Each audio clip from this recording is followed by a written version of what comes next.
Walaupun kerjaan banyak juga di kantor. Beliau ini bareng-bareng, dulu kami pembantunya Pak SBY. Jadi duetnya sudah lama, jadi kalau sekarang ngundang nggak berani nolak. Pak Jafar juga ini sahabat kita. Saudara-saudara, saya pertama mengucapkan terima kasih kepada Perpadi atas perannya ya. Hari ini kita sudah hampir berapa Mas Arif? Sudah 1,4 juta stoknya begitu. Ya. Targetnya 3 juta memang, tapi saya kalau sampai akhir April bisa 1,5 juta, saya bilang sama Mentan, Pak Mentan kita udah enak tidur. Jadi kalau akhir April ini 1,5 juta sudah enak tidur. Saya perkirakan sampai akhir 2026 kita tidak perlu impor beras lagi. Kalau sampai akhir April 1,5 juta. Ya, Pak Tarto tadi mengatakan gabah dan setengah sudah diimpres, tapi begini, selalu sama tahu lah katanya. Tahu saya juga. Jadi begini saudara, kita harus pahami dulu filosofinya. Ya, memang kami termasuk soal jagung, soal rafaksi itu hebat itu anunya, diskusinya keras gitu. Saya mengatakan termasuk teman-teman dari EPB, para profesor diskusi sama saya, nggak bisa Pak, ini harus ada rafaksi. Gitu. Saya bilang begini, kita selama ini selalu bicara ideal, tetapi yang jadi korban itu petaninya. Kan sudah 28 tahun. Ya. Apa buktinya? Nah, buktinya kalau kita lihat data BPS, 70% petani berubah jadi buruh tani. Mereka tambah miskin Pak. Nah oleh karena itu filosofinya sekarang berpihak dulu kepada petani. Berpihak dulu Pak.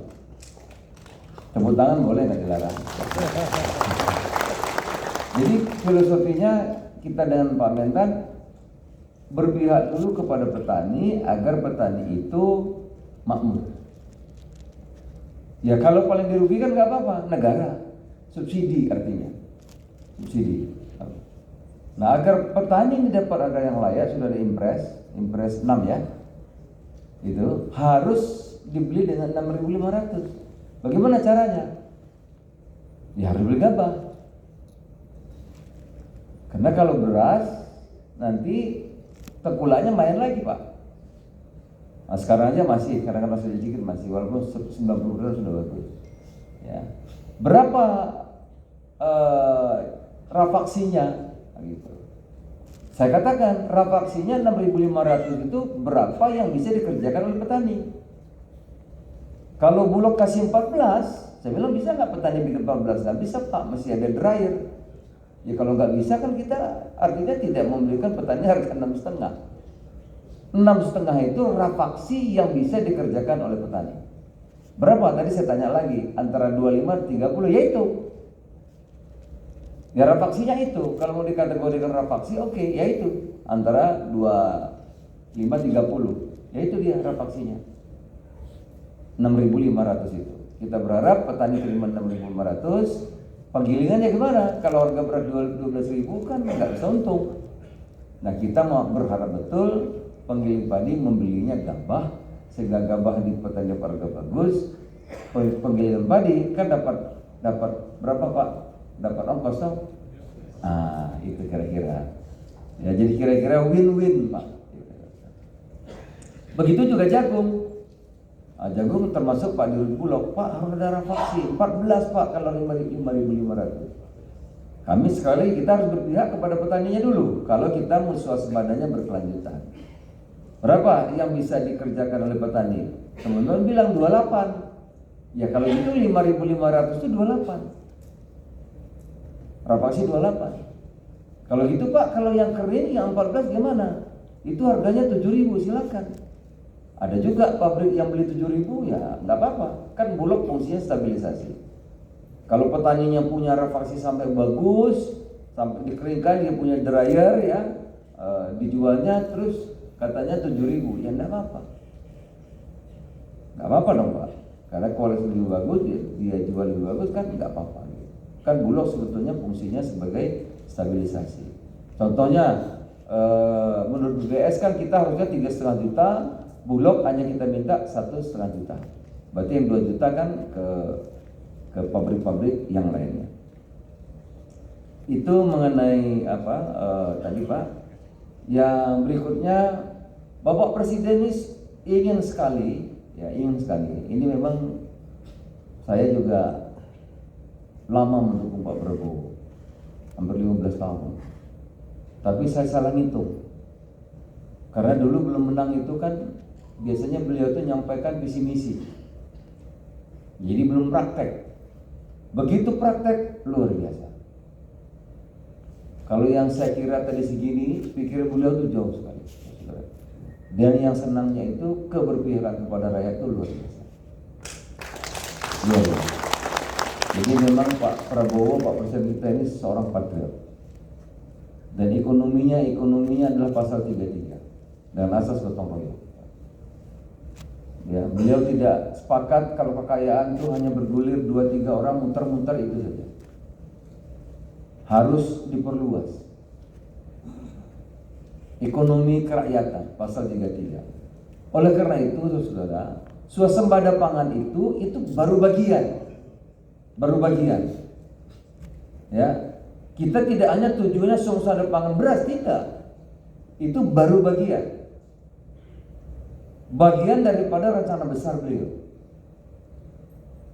untuk membuat Indonesia ini makmur, ya.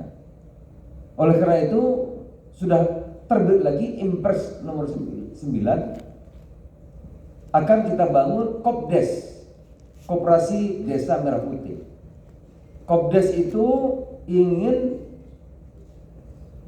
membangun seluruh kegiatan ekonomi yang ada di pedesaan. Tentu pertanian ada di dalamnya. Kalau dulu kan KUD, simpan pinjam, Prof. Jadi minjamnya iya, nyimpannya enggak. Namanya KUD, ketua untung duluan. Ya sudah, cepat tutupnya. Nah, yang akan dibangun ini Koperasi Desa Merah Putih. Ini akan melingkupi seluruh kepentingan desa, seluruh kepentingan pembangunan dan ekonomi di pedesaan. Rakyat desa harus sehat, harus sejahtera, harus makmur. Ini dimulai dari harga gabah. Kepentingan kesehatan akan dibangun nanti membantu puskesmas, pustu atau klinik untuk pertolongan pertama agar masyarakat desa itu tertolong, kesehatannya diperhatikan. Kedua, apotek walaupun obat-obat yang sederhana. Jadi begitu masyarakat desa ada masalah cepat tertolong, kesehatan agar prima, ya, saudara kita bisa. Kedua, nanti Kopdas itu akan menangani seluruh kepentingan gizi, sembako, bahan pokok dari pusat langsung kepada koperasi, memotong rantai pasok yang panjang. Potong langsung. Nanti petani-petani kita pupuk gak usah ribut lagi karena gobok-goboktan bagian dari koperasi. Maka pupuk nanti langsung dari pupuk ke koperasi.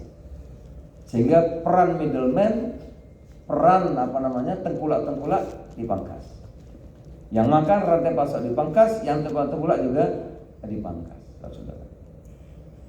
Kegiatan-kegiatan ekonomi di pedesaan, kalau dia nelayan maka akan disediakan cold storage untuk nyimpan agar ikannya nggak busuk, ayamnya nggak busuk. Kalau nanam cabenya nggak busuk kalau belum laku. Nanti tentu akan dipersiapkan juga, tapi perlu waktu dryer agar kualitas padinya, jagungnya bisa lebih bagus. Akan disediakan logistik untuk angkutan dari desa ke kota dan lain-lain. Di perkotaan nanti gas LPG biar nggak ribut lagi, Kopdes bisa mengagen. Bantuan-bantuan dari pusat, ya, bantuan-bantuan PKH, bantuan-bantuan pangan dan lain-lain nanti akan ditangani oleh Kopdes. Pendek kata, Bapak Ibu sekalian, Kopdes ini nanti akan menangani seluruh ekonomi pedesaan sehingga pedesaan ini sehat ekonominya, sehat manusianya, cukup gizinya, baru Indonesia akan menjadi negara yang kuat. Yang di atas, Bapak Presiden membangun apa yang disebut dengan Danantara, saudara. Sehingga negara harus kuat, tidak boleh dikendalikan satu dua pihak, tetapi negara betul-betul harus mengendalikan negara, sehingga negara bisa kuat, bisa maju, kita bisa menjadi, insya Allah kita tahun 2045 menjadi negara maju itu bisa kita capai. Amin. Saya pengen bicara banyak, tapi ini mimpin rapat juga di kantor, dan ada Prof. Pambudi, ini ilmunya banyak, ya. Wah, Pak Mentan, tamunya sudah selesai? Baru pergi. Ya. Saya percepat beliau pergi. Mana dulu? Kita impor beras saya bilang, tapi jaga dulu gini. Ya, barusan saya menjelaskan kenapa Mentan membeli gabah dengan 6.500. Barusan. Jadi saudara, itulah yang yang bisa saya sampaikan dalam waktu singkat. Sekarang sudah ada Pak Mentan, ada Bapak Nas, ada Bapak Nas. Gantian saya ingin bertugas di kantor sekarang. Sudah Pak Mentan, saya pamit karena jam 10.15 nanti Pak Mentan yang akan memimpin Kopdes, pembentukan Kopdes. Kita bagi 4 wilayah, Jawa Tengah dan Kalimantan, Pak Mentan memimpin. Kemudian kalau Jawa Timur dan daerah Sulawesi itu Pak Wamen Koperasi, dan kalau Jawa Barat dan Sumatera itu Wamen Dagri, dan Banten dan mana lagi itu ya, saya bagi 4 itu yang memimpin Wamendes. Nah hari ini pagi ini bagian Wamentan. Mudah-mudahan Pak Mentan ada tadi. Jadi itulah saudara, saya sekali lagi saya berterima kasih banyak. Pak Mentan kita ini bekerja siang dan malam, Kepala Bapanas juga begitu, Pak teman-teman juga Perpadi mendukung luar biasa, walaupun kadang-kadang telepon keras oleh Pak Mentan, ya tentu tujuannya baik saudara, agar kita bisa suasembada pangan lebih cepat dan lebih bagus. Saya kira demikian saudara-saudara, dan sekali lagi laporan tadi Bapak Nas dan Pak Mentan tadi, kita sudah bisa 1,4 juta hari ini, ya. Berarti kalau akhir bulan Pak Mentan bilang bisa 1,5 juta beras. Kalau akhir April Pak Mentan bilang, saya bilang 1,5 juta, sudah enak tidur. Udah, saya nggak ikut lagi udah. Ya. Udah Menko nggak perlu lagi repot-repot lagi. Nggak perlu repot-repot lagi, saya mulai gantian ngurusi protein. Nah, sebentar lagi ngurusi protein.